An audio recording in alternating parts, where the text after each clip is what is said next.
Hey guys, it's Rebecca, and I'm here to talk to you about proper ergonomics and MSK. When you first have a patient come in, you want them to lay flat on their back on the table, and you want them to be as close to you on the side that you're scanning as possible so that you're not leaning far over and stretching out those joints and straining them.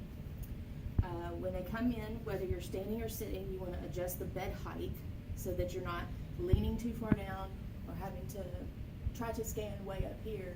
It puts strain on your arm muscles and your back muscles as well. I'm a little shorter, so when I sit down in the chair, my chair is shorter to the ground so that I can have both feet flat on the floor.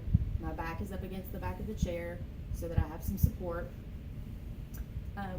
This is a little high because I'm so much farther down to the ground.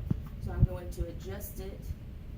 I'll bring it down where I can easily reach the buttons and I can easily scan with this hand and bring the machine over and lock it into place so that you can scan.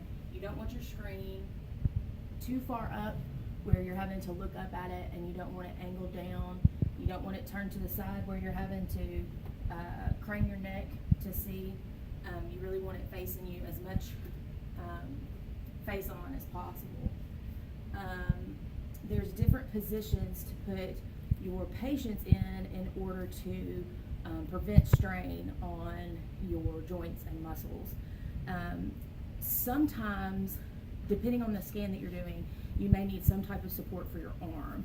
And I'm using a pillow right now. I'm folding it in half, and you could place it on the patient and lean your arm, rest your elbow on it, just to give you some extra support.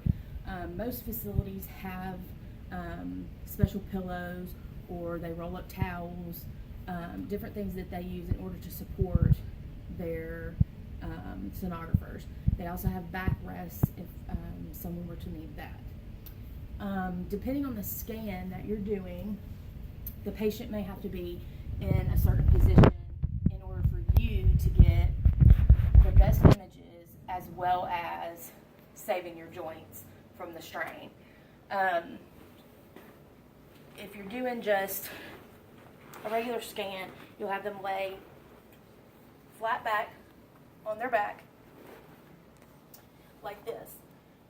If you're doing liver, gallbladder, or kidney on the right side, it's helpful to have them raise their left arm up over their head. It kind of stretches out that area and moves the ribs. The same on the left side. If you're doing spleen or left kidney, that can stretch out this if they raise their arm.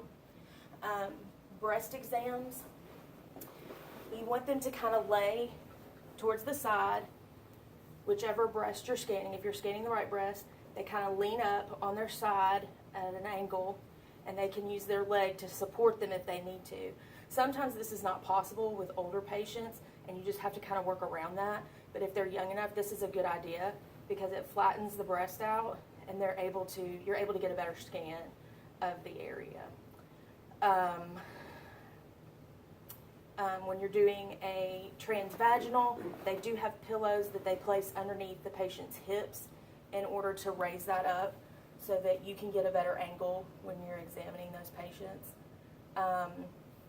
If you are doing a kidney scan and you're really struggling, you can have a patient lean all the way over on their side and put their arm either above their head or across their chest to the side. They would be laying down, they wouldn't be leaning, but like this, to kind of stretch that area out.